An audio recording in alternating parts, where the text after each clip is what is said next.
Eagles beat the Vikings 34-28 on Thursday Night Football. And this was a good game overall. It was kind of slow in the beginning. We weren't really sure about the things that were going to happen in this game. And then all of a sudden, the Eagles pick it up, kind of start to put the game away. We see the Vikings come back, and then the Eagles do seal it, end up, of course, sealing it in this game on Thursday Night Football.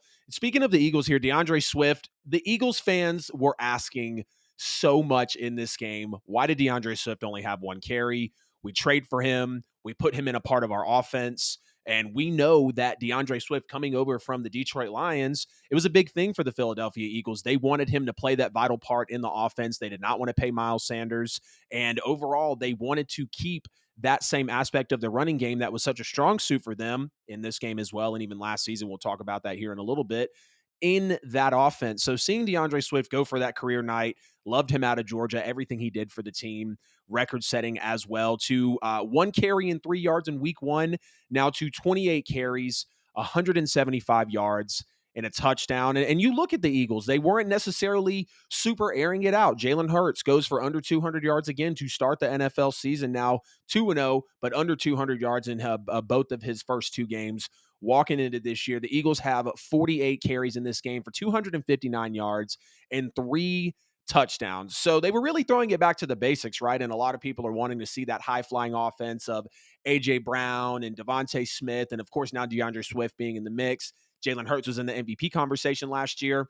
And we even see A.J. Brown on the sidelines. You know, we talk about wide receivers being divas. They have to get their touches. They have to get their targets in an NFL game because of how vital they are to the offense. Of course, all these guys are making money, and ultimately they love the game and want to be able to play it at a high level. The Eagles really took it back to basics here. I mean, you see their offensive line getting the push up front. Again, 48 carries for 259 yards and 3 touchdowns, getting back to basic football, winning at the point of attack, getting the foundation set of both sides of the ball, and that's in the trenches. If you can run the football effectively and, of course, force 4 turnovers, or I guess have the Vikings drop 4 possessions for you in the turnover battle, you're going to be able to win football games. And you can even say that the Eagles should have won this game by more than they realistically did. Of course, we kind of wanted to see some more out of the offense. People are saying that Jalen Hurts is struggling. I don't know if it's so much of a thing of Jalen Hurts struggling as it is this Eagles, new offensive scheme under the new OC, of course, and Brian Johnson. This is his 3rd year with the team. And people talked about this last year. We see Shane Steichen literally having Anthony Richardson, maybe the most raw prospect we've seen coming out of college, 13 college games, the least accurate quarterback in the FBS coming into the draft. This man's going toe-to-toe in the home opener with the number 1 overall pick a few years ago in Trevor Lawrence. And Trevor Lawrence is a generational talent. We know what Trevor Lawrence is absolutely capable of. So you see the toolage of Shane Steichen already. I was shocked by Anthony Richardson, and not only his preseason debut, because he was the best out of all the rookies, but in his NFL Week 1 regular season debut, he was the best out of the rookies as well. Now we see Jalen Hurts not struggling, but we see that offensive scheme from last year, a lot of the high-flying plays, which they only had one big shot tonight, or not one tonight, but, in the game of Thursday Night Football. And we see that toolage of Shane Steichen is no longer there. We know he worked with Justin Herbert, worked with Jalen Hurts to get him into that MVP conversation last year. So when you see him now removed from that, the offense is going to look different. It's going to feel different. And if a guy is new at an offensive coordinator position, he's going to take it to the basics and run the football. He understands that he has a powerhouse in Jalen Hurts that can be a threat. He understands DeAndre Swift in that backfield, again, having a career night.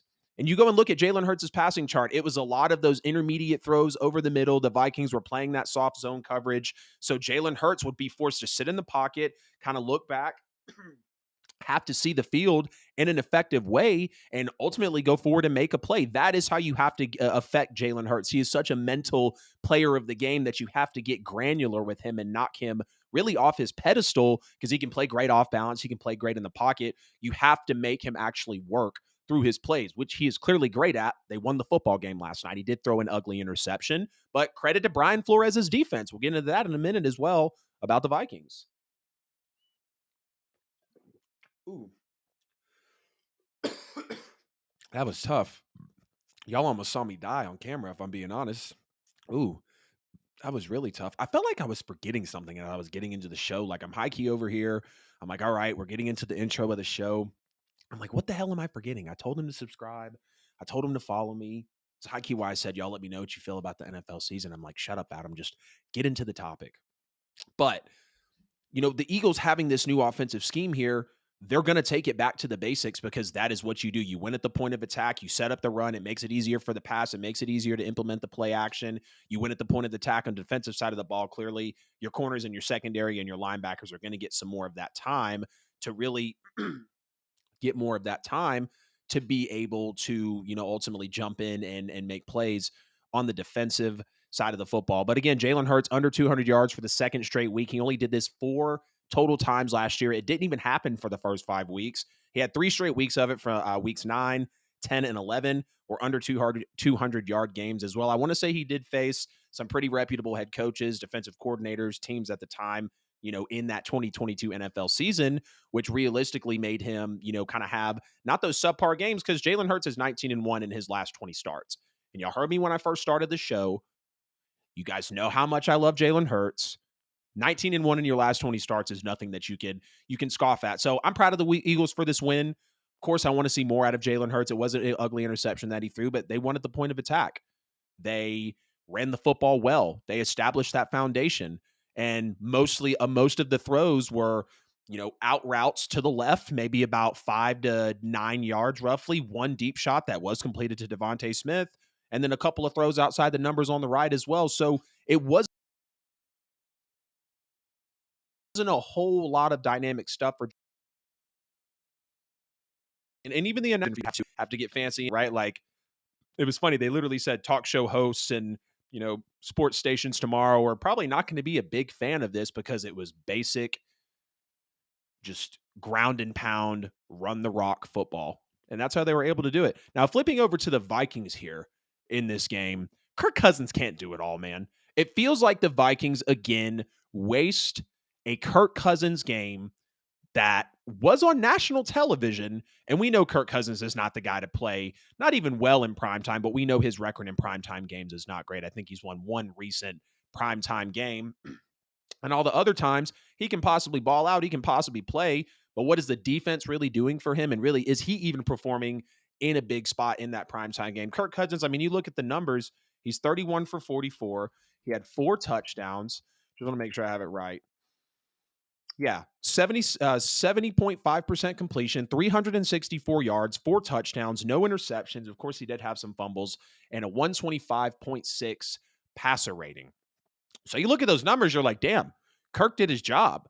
And Kirk really did play good for the most part. Yes, he did have some, numbers kind of in garbage time. And to me, I don't know if there were, or if there was really any garbage time in this game because um like it was kind of getting put away by Philadelphia, but I always felt like Minnesota was in the mix. I definitely think Minnesota had every possible chance in this game, especially without 4 fumbles, to really make something happen. But you want to take a look at Brian Flores' defensive impact as well, and how he's overall coached with this team. I knew that when he got hired a few months back that it was a major hire, legendary hiring, very game changing here because they needed this. We've seen this Vikings defense go from 3-4 seasons ago when you had a really nice Eric Kendricks and Harrison Smith was still a top safety in the league. And I still think Harrison Smith is a top safety in the league, but you have a Patrick Peterson, Daniil Hunter, all of those guys. And of course, we know still about Daniil Hunter. All of those guys were intact. They had a couple of other names on the defensive line. I mean, the Vikings defense at one point, not too far in a distant memory, was one of the best in the NFL, had a lot of superstars on it. And it finally felt like at one point, at least from my perspective, that the Vikings offense was catching up to where their defense was, when it was able to play. Justin Jefferson comes in. It's great. Dalvin's obviously been there. Jordan Addison comes in as well. And it feels like the defense is just kind of ticking off, just slowly kind of level by level. And this is why they make the Brian Flores hire, because not only in the NFL is it a very offensive league, but you just have to be able to play defense. And yes, a middle of the pack defense can win it for you. But if you can get a guy like Brian Flores, who should have never lost his head coaching job, who has done very well in his coaching tenures in the league, and we've seen what he's capable of, especially on a defensive side of the defensive-minded guy, and on the defensive side of the football, for them to give up 34 points. I like how they only give up 20 points last week, obviously. There's no real gripe about that. Yes, you shouldn't have lost to the Bucks at home. I wanted to talk about that game on the show, but damn it, we went over 9 NFL games last week and 2 college games. I rock with everybody that's been supporting me on social media. We dropped 6 clips on YouTube today, and we're live right now. Plethora of content out there for you guys. But to Brian Flores, you want, and it's week 2, but you want to think that that impact is going to happen sooner rather than later. And I understand they've got some corrections to make, right? We saw that Vikings, excuse me, they've got some corrections to make. And we've seen that this Viking defense over the years has needed a guy like Brian Flores, has needed an impact of Brian Flores to have that toolage with these players, because I don't think this is a defense that like is really too far gone. You know, like you have some superstars, some good players still active on that defense. You make some certain moves. It sucks to lose Eric Kendricks. You still wish Patrick Peterson was there. Of course, I believe you wanted more out of Cameron Dantzler. But at the end of the day, this is what you've got. It's good to have coaching with less talent than rather have more talent with coaching, because we've seen teams in the past that have been loaded with talent. We've seen the Cleveland Browns as of recent memory. Freddie Kitchens out of there after 1 year. Kevin Stefanski first year, they're flirting with the AFC title game. Now, yes, they're playing backup quarterback that's not Patrick Mahomes and the Chiefs, but hey, it was damn near about to line up for the Browns, wasn't it? So we know that coaching really matters. I know it's week 2. I believe Brian Flores can still get this defense turned around. They just came off again a 20-point outing against the Tampa Bay Buccaneers. But you're going to want this defense to click quicker.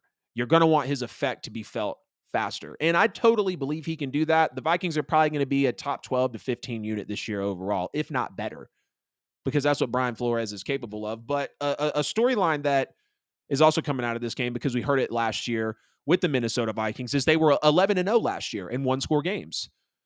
The Vikings are now 0-2 on the season and are 0-2 in one-score games. Let's not remember the Vikings record, or excuse me, let's not forget that the Vikings won a lot of football games last year. 13 if I'm thinking correctly. Let me make sure. Good Lord, talk about butchering that.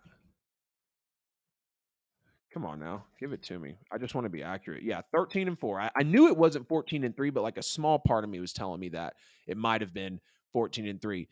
11 of their 13 wins last year were one score or less, and they were undefeated in those games. But the Vikings had always been a team to where they were not winning these one score games.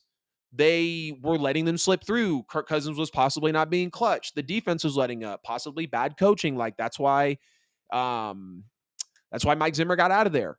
Kevin O'Connell comes in first season, 13 wins. And he's coaching this team to win these one-score games. But this is what we talked about some in the offseason with the Minnesota Vikings. This was some people's possible concern, the reserve with them, and me a little bit as well. I didn't think they were going to be another 13-win team. You have to win in the clutch moments. It's what defines teams. It's what defines players. Brady clearly, Mahomes, Drew Brees, Matt Ryan, Phillip Rivers if you need it. Like, and Kirk can be clutch at times, but the entire team as a whole, it's a win or a loss for them. Were you clicking on defense? Were you clicking on offense? Were you clicking on special teams? Were you clicking with play calling, coaching, schemes, all that? That's what helps you win one-score games. And that's what I don't know if the Vikings are capable of again this season, because we've seen it in years past. They have a great offense. I love Jordan Addison. I think he's going to be great this year. I think him and Justin Jefferson could combine for probably over 3,000 yards receiving this year. Seriously, that's how good I think Jordan Addison is. He was my best receiver coming into the draft. We know what Jettas is. We're going to get into his fumble right after this about that possible rule over change that everyone's freaking out about. But I believe the Vikings can be a very, very top offense and overall a good team in this league. But if they're going to continue to get into these nail biters that take the heart away from the fans, they're going to have to win these one-score games.